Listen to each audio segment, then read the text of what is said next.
Good evening, and it's great to have you with us here as we near the end of another week together. Just 18 days until the election. Overnight, those dueling town halls, the reaction to both was immediate. Tonight, President Trump back on the campaign trail in Florida saying we are rounding the turn on the virus.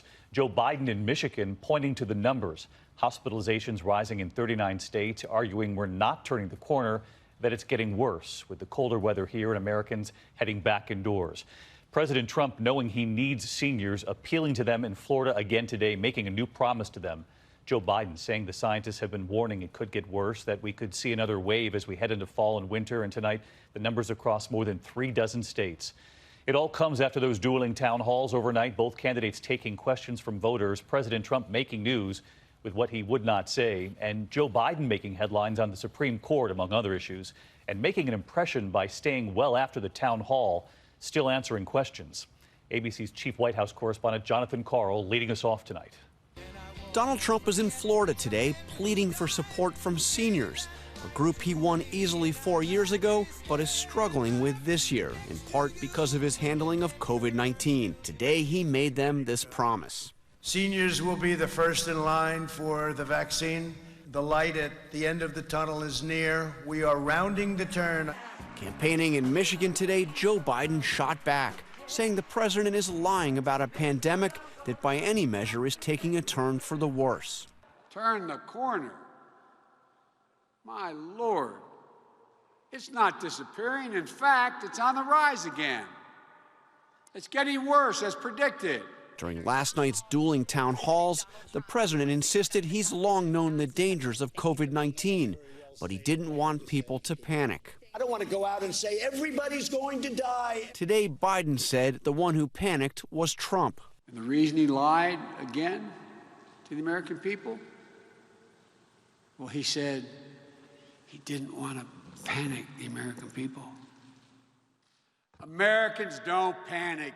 Donald Trump panicked.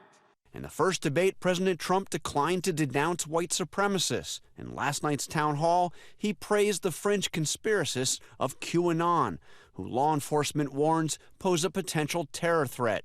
And the moderator, Savannah Guthrie, challenged him to explain why he recently retweeted a wild conspiracy that Joe Biden faked the death of Osama bin Laden. That was a retweet. That was an opinion of somebody, and that was a retweet. I'll put it out there. People can decide for themselves. I don't take a position. You're not like someone's crazy uncle who can just retweet whatever. One of the Navy SEALs who took part in the mission, a Trump supporter, condemned the retweet. I mean, the thing is, he can go over to the CIA anytime where there's a file cabinet with a picture of bin Laden's head and my hands are in the picture. Today, the president sent clear signals he wasn't happy with last night's forum. Another evening in paradise, I call it. But for a president who obsesses about ratings, what really had to hurt was this. Significantly more people watched the Biden town hall than watched his. On ABC, Biden again dodged the question about whether he supports expanding the number of justices on the Supreme Court. No matter what answer I gave you, if I say it, that's the headline tomorrow. It won't be about what's going on now, the improper way they're proceeding. But don't voters have a right to know where you stand? They do have a right to know where they stand, and I'll have a right to know where I stand before they vote.